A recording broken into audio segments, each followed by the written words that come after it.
JSB with you YouTube ఛానల్లోకి స్వాగతం. నేను మీ శ్రేయభిలాషి జేఎస్ బావజన్. మామిడి రైతులు ఈ సీజన్లో ఆర్థికంగా చాలా మేరకు నష్టపోయిన విషయం తెలిసిందే. అలాంటి సమయంలో ఈ నీలం రకం మామిడిపై ఆశలు కూడా పెట్టుకున్నారు.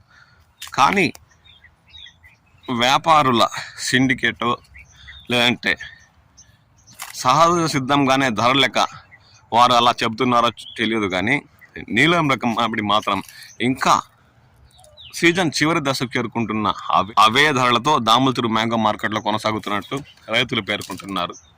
సీజన్ చివరి దశలో వచ్చే ఈ నీలం రకం మామిడి ఏడాది 30,000 దాటుతున్న అంచనాతో ఉన్న రైతుల ఆశలపై నీళ్లు చల్లేలా ఇంకా దాముల్తురు మ్యాంగో మార్కెట్లో కాయ నాణ్యత బట్టి నీలం 14,000 నుండి 22,000 వరకే కొనుగోలు చేస్తున్నట్లు నీలం పండిస్తున్న మామిడి రైతులు ఆవేదన వ్యక్తం చేస్తున్నారు. సీజన్ చివరిలో ఇక వేరే మామిడి ఎగుమతులకు లేని సమయంలో ఇతర రాష్ట్రాల వ్యాపారస్తులు ఖచ్చితంగా వీటిని కొనుగోలు చేసి తమ రాష్ట్రాలకు ఎగుమతి చేసే సమయంలో ఈ ఏడాది 30,000 దాటుతున్న వారి ఆశలపై కాస్త అనుమానమే ఉన్నట్టు వారు ఆవేదన వ్యక్తం చేస్తున్నారు. ఇప్పటి కాకపోతే ఇంకా ఎప్పుడు పెంచుతారని వారు పేర్కొంటున్నారు.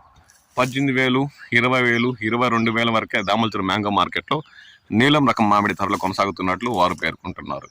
ఇంకా 7వ నెల ఈరోజు ప్రారంభం అయింది కాబట్టి 2 వారాల తర్వాత ఈ నీలం రకం మామిడి కోతలు మొదలుపెట్టినా అప్పటికైనా 30,000 దాటితే పర్వాలేదు అనిపించేలా ఉంటుందని వారు ఆశాభావం వ్యక్తం చేస్తున్నారు. మీ ప్రాంతంలో నీలం రకం మామిడి ధరలు ఏమాత్రం ఇస్తున్నారు? ఇక నీలం రకం మామిడి పంట తోటలో ఏమాత్రం ఉంది?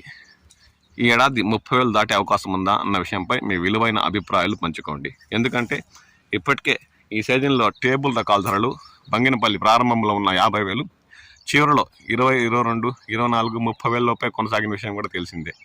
దీంతో నీలం రకం మామిడి అన్న ఈ ఏడాది మామిడి రైతులకు కాస్త సాయం చేస్తుందా, 30,000 మార్కును దాటుతుందా అన్న విషయంపై మీ విలువైన అభిప్రాయాలు పంచుకోండి.